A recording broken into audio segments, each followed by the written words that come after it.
Hello, this is video 4 in the cardiac lecture, and we're talking about cardiomyopathy. Remember, there are 3 kinds. There are dilated, hypertrophic, and restrictive. We went over those in the last lecture. The other thing you want to know about cardiomyopathy is that signs and symptoms are various stages of heart failure.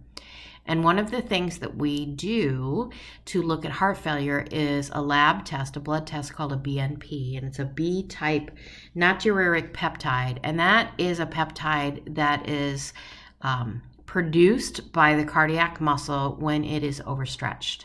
So to know the degree of heart failure, you're going to want to do a BNP. It's B as in boy, N as in Nancy, P as in Paul.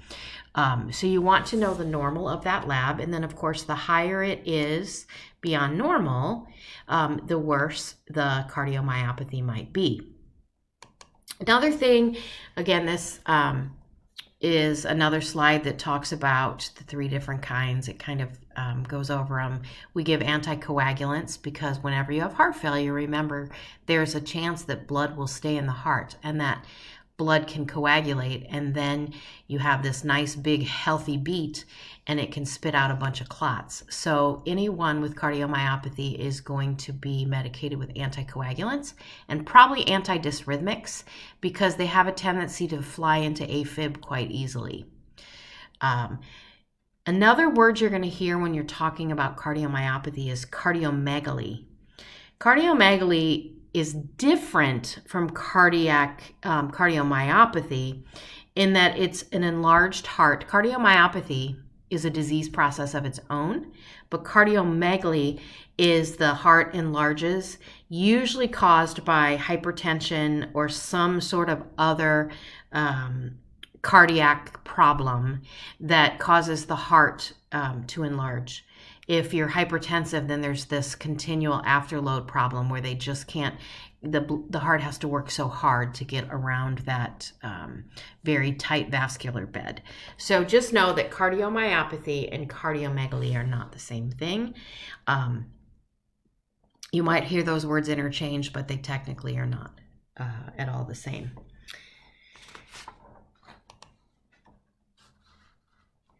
Next are cardiac valves. I again have placed a video on D2L that really gives an excellent overview of the valves and what they do.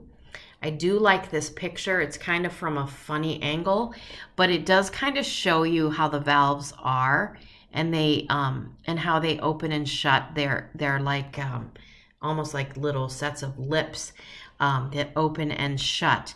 And depending on whether the heart is diastolic or systolic. When someone has a valvular heart issue, stenosis is a narrowing of the opening. So, whenever you hear stenosis, you think narrowing. Prolapse is one or both of the flaps bulge backwards. So the valve itself should open very evenly and then open, forward, backwards. And again, you'll see this in the video far more than I can explain it.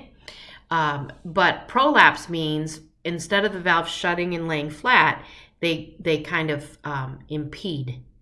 So it's like a screen door that's old and the frame is not working well. So when you shut the door actually goes on inside of the house. That's kind of what a prolapse is. And regurgitation is just like you regurgitate food. The valve doesn't close how it should, so it opens and then more blood flow comes backwards. Just like if you have, if you overfill your stomach, the sphincter that holds the food in your stomach may open and gastric acid and food might regurge up into your esophagus. Same sort of thing, same sort of process. The only difference is that it's obviously blood flow and not gastric acid. Valve disorders, there are several, and some of them are congenital, meaning they're born with them. Others are acquired. So degenerative means the heart is slowly falling apart. And Congenital valve disorders are problems that people are born with. Acquired means, and I was talking about this before and got distracted for a second, a degenerative issue is there's a slow process that's making the valve over time become less productive, less healthy, more floppy, more stenotic. Then there's rheumatic causes for valve disorder, so rheumatic fever, infections of the heart that cause the valve to grow vegetation and again then become stenotic and not work properly. If you're looking through the slides, you're going to see this acronym here. I try not to use acronyms, but I missed this one. There is an acronym here, SVR, and that is systemic vascular resistance. And I'm sorry that ended up being in here, but what that means is hypertension. And the hypertension is causing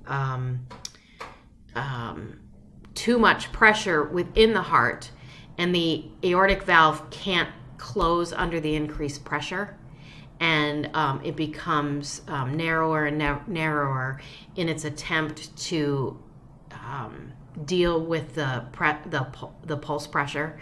And so that is just imagine a really tight tube, and you're trying to shove something in it, and whatever you're trying to shove in there is eventually going to wear out from the pressure it needs to work.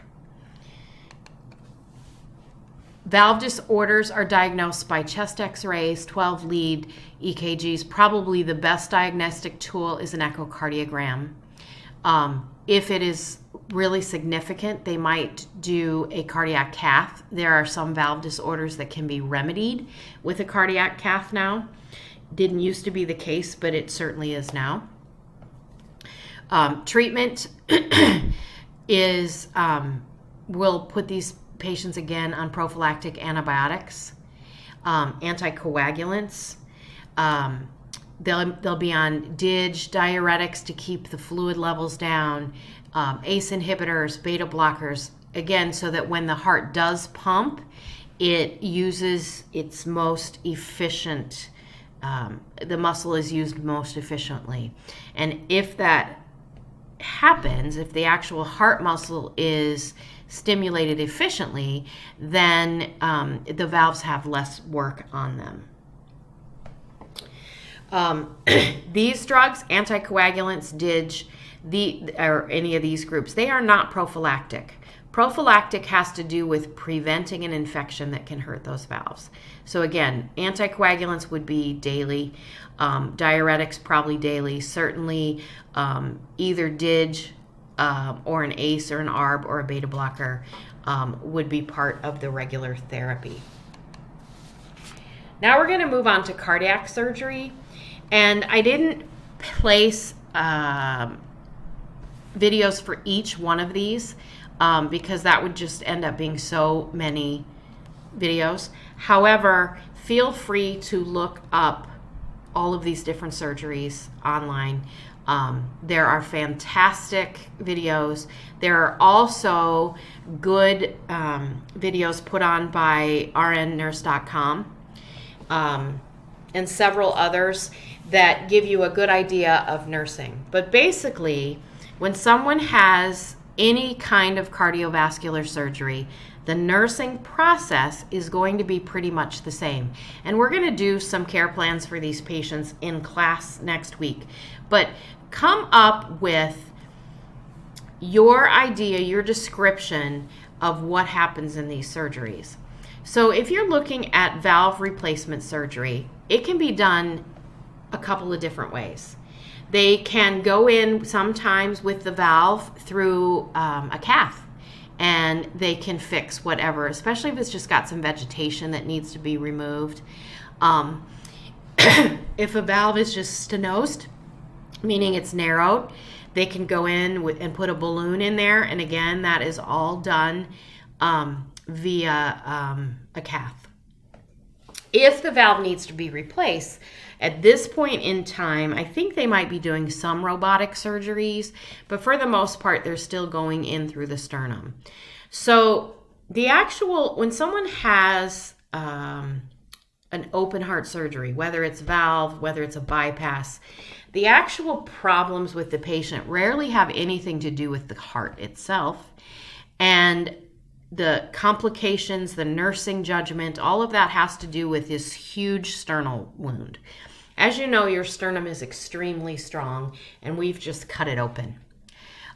So anesthesia is a risk. Pain following the surgery is a risk. The chest cavity fills with fluid, so we have to drain that fluid. So there's chest tubes involved. Again, most of this is not LPN work.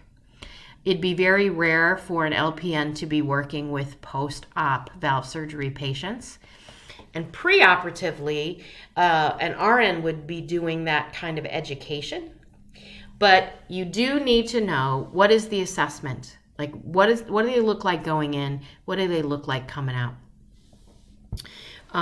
We want to make sure consent signed. I mean, an LPN can be involved in that kind of stuff. We're going to go through the nursing process with each of these surgeries, and just a few little things about them that are different. When someone has a valve replacement, you can see pictures of different kinds of valves, whether it is a tissue graft, which usually comes from a pig or a cow, or an allograft is a human donor. And then, of course, there's mechanical valves. When you listen to a patient who has a mechanical valve, you'll hear it click, open and shut. Mechanical valves are pretty lifelong. Any kind of biological pig, human donor, they only last about 10 years. So you really want to discuss all of those options with the patient. There's also some cultural considerations. There are many cultures that are not going to allow any pig or cow parts in their body, so a mechanical valve would be their only option. And then, of course, a human donor valve, hard to come by. I don't want to say impossible, but very, very rare to have. We have discussed cardiac caths before. And, holding pressure on the leg, making sure we're doing pedal pulses. Basically, what a cardiac cath does, they put a catheter up through the femoral artery usually. Now they're doing some radial ones. And under fluoroscopy, so basically an X-ray type machine, they shoot dye into the vessels, and it can show where there's any kind of blockage. And then again, post-operatively, we're going to watch that femoral artery opening to make sure that that patient doesn't bleed. Here is an animated cardiac cath. You might have to stop to get this link to work. Also, again, you can get onto YouTube and see each one of these kinds of surgery. So this concludes video 4. And as you can tell, I am just guiding you to where to study in these videos. I am not explaining everything. There are, or I should say these podcasts, there are videos that will show each surgery. And in class, we're going to talk more about your assessment. But as you're studying them, put it in the nursing process. What are you going to see with someone who needs a cath? What are you going to see with somebody who needs a valve replacement? So that you can start putting patterns together. And do not overstudy these, because again, this is not, this is more for your information. What you need to know is pre-op, post-op, and that doesn't change no matter what the surgery is.